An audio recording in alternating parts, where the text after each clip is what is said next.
Ann Vogel, A-N-N-E-V-O-G-E-L. I'm the director of the Ohio EPA. Perfect.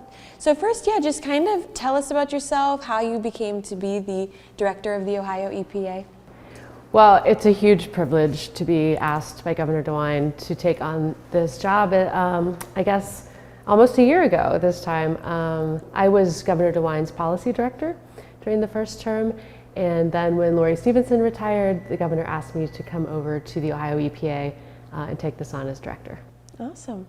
So first, also, we just wanted to talk about kind of types of burns that were going on at that facility in Piqua. And can you kind of explain those types of burns for our viewers then? We have a regulation about open burning. So anytime there's open burning going on, we're usually talking about fire departments that are testing something or they're training their people. So we issue over 100 permits a year for open burning, and it's a highly controlled environment typically, and we allow the type of burning that the permit asks for. So that's the kind of permit that this facility had. Gotcha. And so then when your agency first approved that burn permit for the city of Piqua, did you know that ESRG, which was that outside company, would be conducting the burns and not the Piqua Fire Department? So my understanding is that RAPCA, which is the local air agency in the Dayton area, issued the open burning permit, I think almost 5 years ago, and back in 2017. And I believe that the Piqua Fire Department was the one requesting the open burn permit.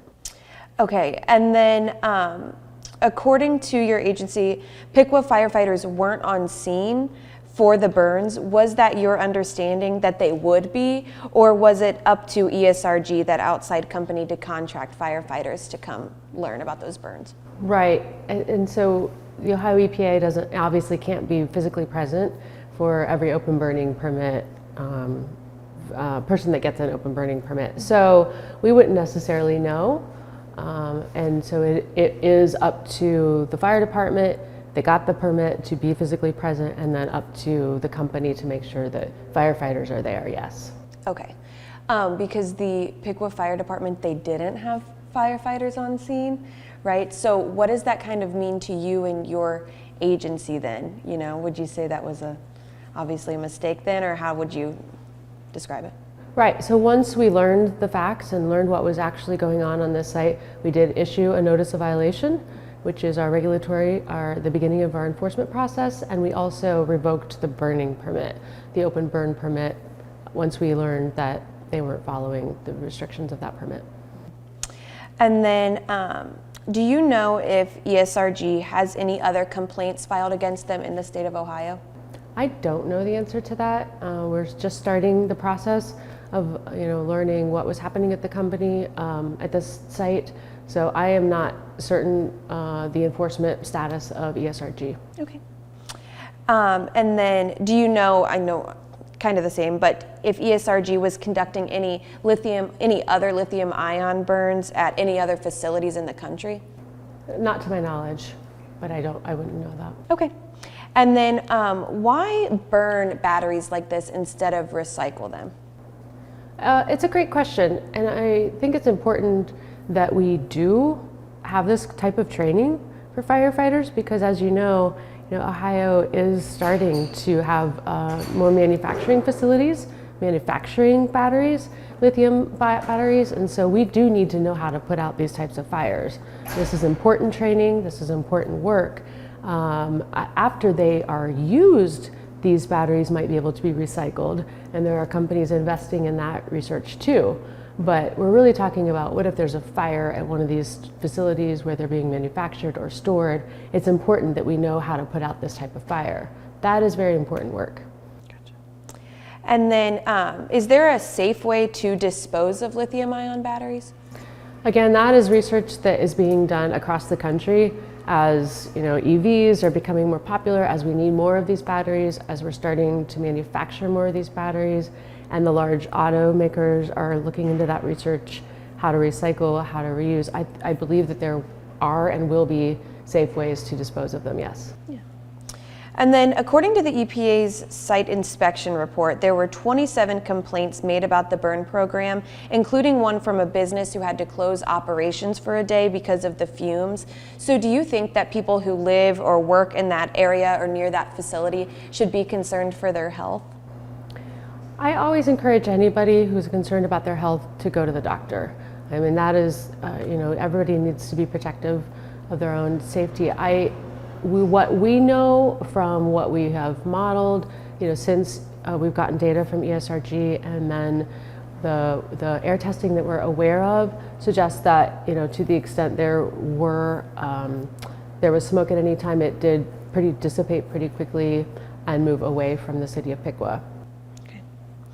And then residents have told me themselves that if they could ask the EPA a question, they'd just like to know why ESRG was able to kind of police themselves, for lack of a better term, or handle, testing on their own, that sort of thing. Can you explain that to them? Again, with over 100 open burning permits that we issued, just in the last year, it's not possible to be present for every one of them and every one of the burns. So there is a little bit of the honor system when you get a permit that you're going to follow the rules. And we do rely on the fire departments that get these permits to be responsible for the fires as they're being burned. So it is the normal course of practice that the person that gets the permit is responsible for following the rules. And I think a lot of their frustration comes from they had that permit for 5 years, and then they found out that Piqua firefighters weren't even on scene, right? Can you kind of just explain what you would say to them with that frustration then, I guess? Yeah, and I think, as soon as we, again, realized that they were not following the parameters of their permit, we did revoke it, and we did issue a notice of violation, and there will be consequences for that. Can you kind of elaborate what kind of consequences can come from that then? So there is a formal enforcement process that we go through in the agency when there's a notice of violation, and I can't comment on that process right now. It's ongoing, and it could be active investigation and litigation that I can't comment on, but there's a long history of the agency being very tough on enforcement. Okay. We hadn't heard that before, so thank you for elaborating, yeah. And so the testing facility is located just steps away from a stream that flows right into the Great Miami River, which is where the city of Piqua, they get like 54% of their drinking water from.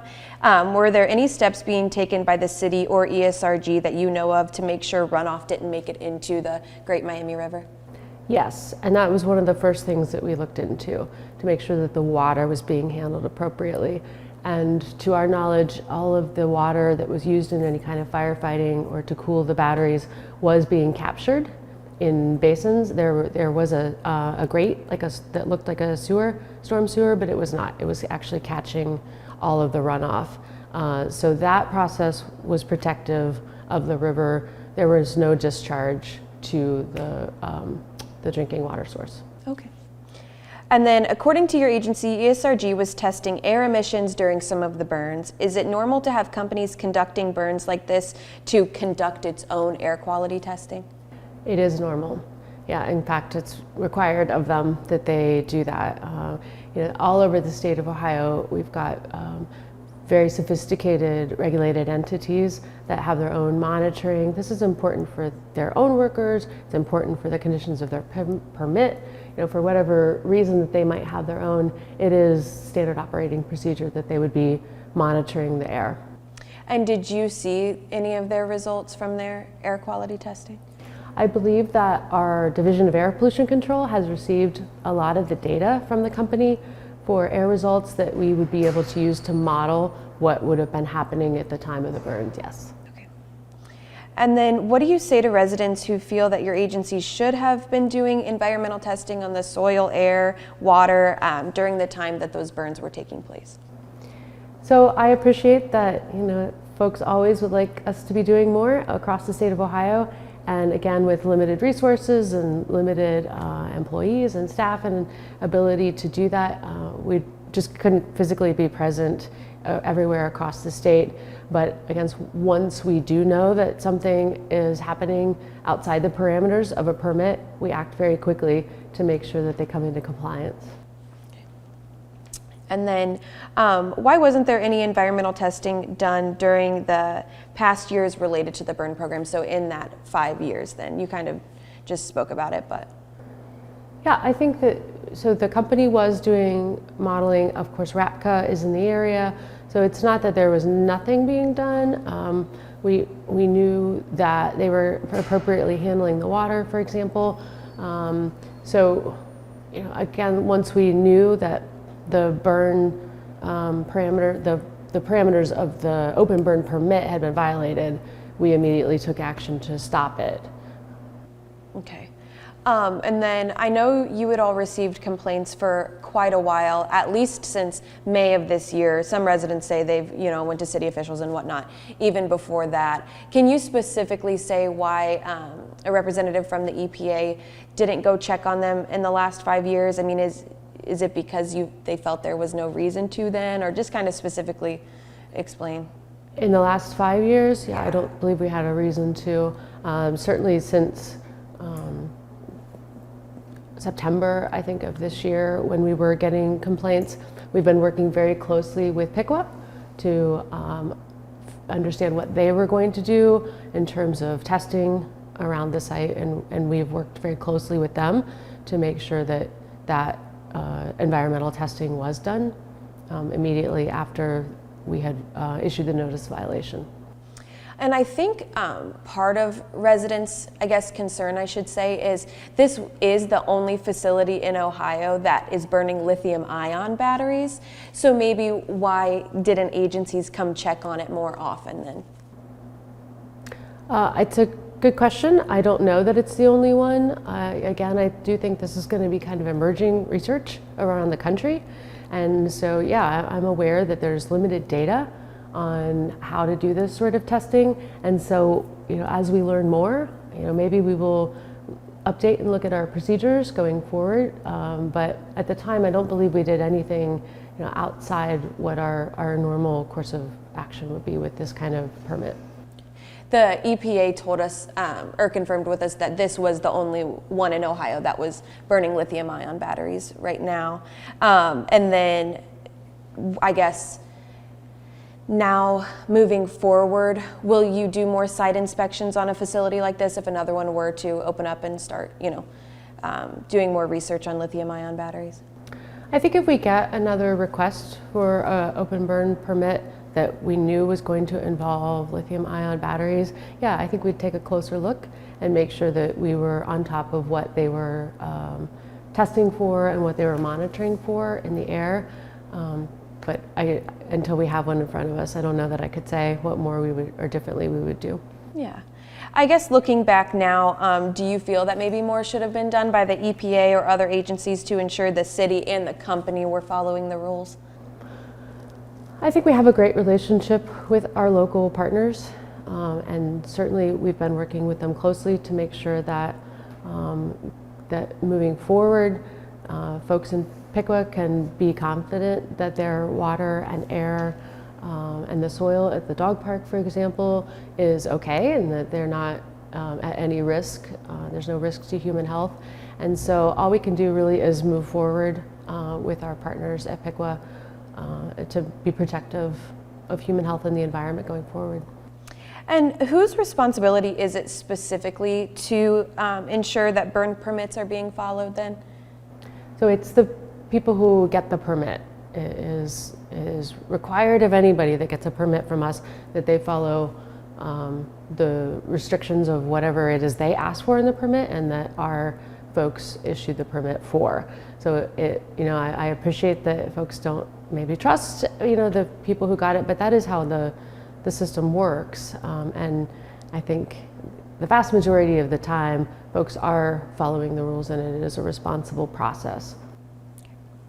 And then we understand that there were no in-person inspections done by the EPA on the testing facility until September 21st of this year.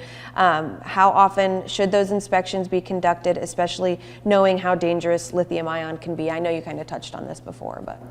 Yeah, I think that's something that we'll look at if we receive another request for an open burn for this type of facility. We would certainly take a look at whether there should be additional on-site inspections for that. And then I know we talked about maybe some repercussions that ESRG could face in the future. I know you can't really, elaborate much on it, but we spoke about it. What about the city of Piqua? Could they face a penalty for this since they did have the contract with them? Yeah, again, I don't think I can comment on what the enforcement might look like here. And we have a great working relationship with the city right now, and are trying to be very supportive in terms of technical assistance in their testing. And I know that they've done a really good job of getting out there quickly and getting results back quickly for their residents. And then what do you have to say to the citizens of Piqua who are worried about their health? Always, in any situation, where someone's concerned about whether they might have been exposed to something, I always encourage folks to go to their primary care physician and get checked out. I think that we have to be protective of ourselves and our family in that way. I don't have any, sitting here today, I have not seen any data that suggests that there might have been exposure to any dangerous levels of any chemicals or metals or anything of that sort. So that's what the data is showing us at this moment. But again, I would encourage anybody who feels at risk to go to the doctor. And then the EPA doesn't currently regulate lithium in water. Can you kind of explain why not, and could you see that changing in the future? So regulation is a hard word. There's if you're saying we don't have like a health value or a limit for what is safe exposure in water, that's true of a lot of things. So we have limits for what we know exists and what we know and what we're capable of testing for. And so there's a lot of things that go into setting limits in surface water. And so it's not just that we could make up a number for any given compound and test for it. It's the result of a long scientific process of understanding what the risks are and the risks at what level and the risks to fish versus humans versus children versus adults. So I'm not prepared to say whether there will be or should be for any given compound, frankly. But it would be the result of a scientific process if we went that direction. Gotcha. And then moving forward, will anything be changing to provide more oversight to companies burning dangerous, materials like lithium ion? I don't have anything to say today about that, whether there will be changes. Again, I think if we receive another open burn request for something involving lithium ion batteries, I think we know more now across the country. We are learning more and we have more data about that type of burn, and so we would know how to be more protective going into the future, and we can certainly stay in touch on that if we change our procedures as we move forward. Yeah. So I've been covering this story for about 2 months now, since the residents kind of came to us with concerns, and I know a lot of them would love to just be able to directly ask questions to the EPA like I'm doing right now. So is there anything that you'd want to say to Piqua residents to just kind of ease their stress and anxiety over this whole situation? So we were at a public meeting last week. The Ohio EPA was there, RAPCA was there, the city was there, of course, and I think it was a really good opportunity for residents to do exactly that. We want to be present in the community. We want to be a source of information. We're as transparent as we are able to be in all of these situations. And so if there are questions remaining, I would hope that they would continue to ask their local elected officials, continue to ask Piqua questions. Again, we work really closely with them in answering those. We want to be protective as we learn more. If there's additional testing, we'll continue to review that. as we get more data from the company, for example. And again, which is what I can promise is transparency. The governor expects us to be very transparent and open with the residents of Ohio, so we will continue to do that. So I was at that meeting, that town hall meeting, and I did hear one resident at least asked one of your representatives from the EPA just about, why was no one there over the past 5 years when they were doing these burns? And they kind of touched on sometimes representatives from your organization go and check on sites, larger sites across our state, and this facility in Piqua is obviously pretty small. Can you touch on what kind of facilities you do go regularly check compared to how in this situation the company kind of was supposed to be policing itself and being transparent? Does that make sense? Sure. I mean, we have a large regulated program. We have inspectors from the Air Division that go out to make sure that any of our large manufacturing facilities, that they're complying with the terms of their permits, of what they're permitted to discharge, to emit. So whether it's on the water side, on the air side, across the board, we have a robust inspection program.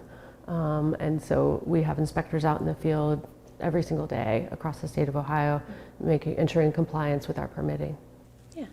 And then, I don't know if you can really touch on this, but the format of that meeting that was on Wednesday, they kind of had tables around where each organization had its own little table and residents could just walk around basically. A lot of the residents weren't happy with that though. They kind of wished that there was like a podium where they could just go up and direct their questions to whoever, they needed to ask, because it was so loud in there with people having a million different conversations and whatnot. Do you think maybe that could have been handled better? Or if they ever hold something like this in the future, how do you recommend them handling that? I don't have a recommendation for the city. It was their meeting and we're happy to partner with them in that. I've done all of the above. I've been in every setting. I don't think there is a perfect way to do these meetings. I really couldn't give any guidance on how to do it better. I think everybody has an opinion about how it should be done well, and I don't think there is a perfect way to do it, unfortunately.